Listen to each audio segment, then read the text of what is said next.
ধারাবাহিকভাবে বাংলাদেশে কালো টাকা বৈধতা করার একটা সুযোগ ছিল, যেটি অন্তর্বর্তীকালীন সরকারের সময় রাখা হয়েছিল। আমাদের সহ আপনাদের সহ সকলের চাপের প্রেক্ষিতে সেটিকে রহিত করা হয়েছে।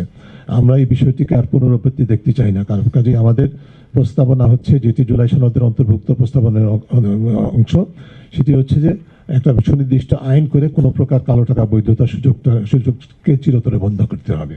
বিভিন্ন স্তরে ক্ষমতাধর এবং জনস্বার্থ সংশ্লিষ্ট সিদ্ধান্ত গ্রহণকারীদের স্বার্থের দ্বন্দ্ব নিষ্পত্তি এবং প্রতিরোধ করার জন্য নির্দিষ্ট আইনি কাঠামো তৈরি করতে হবে। অর্থাৎ স্বার্থের দ্বন্দ্বের কারণে যে জাতীয় সিদ্ধান্তগুলো হয় সেখানে ব্যক্তিগত বা প্রাতিষ্ঠানিক স্বার্থের প্রতিফলন ঘটে, যেটি আমরা সবসময় দেখে আসছি। অন্তর্বর্তীকালীন সরকারের সময় সেটা দেখেছি, কর্তৃত্ববাদী সরকারের সময় তো অবশ্যই।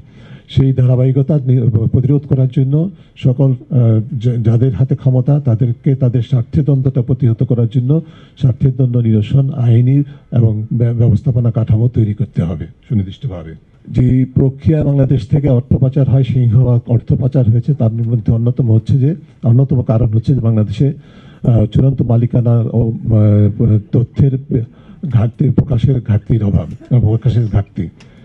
অর্থাৎ আমরা যে বিষয়টি এখানে একইভাবে জুলাই সনদে অন্তর্ভুক্ত যে বিষয়টি আছে, বেনিফিশিয়াল ওনারশিপ ট্রান্সপারেন্সি অ্যাক্ট, অর্থাৎ চূড়ান্ত মালিকানা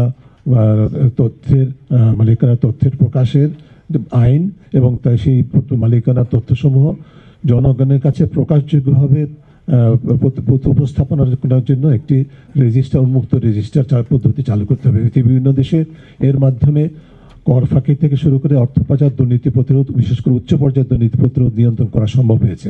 আমরা দীর্ঘদিন যাবত এই বিষয়টি নিয়ে বিভিন্ন সরকারের সাথে কাজ করার চেষ্টা করেছি, কিন্তু গৃহীত হয় নাই। সৌভাগ্যের বিষয় জুলাই সনদে সেটি অন্তর্ভুক্ত হয়েছে।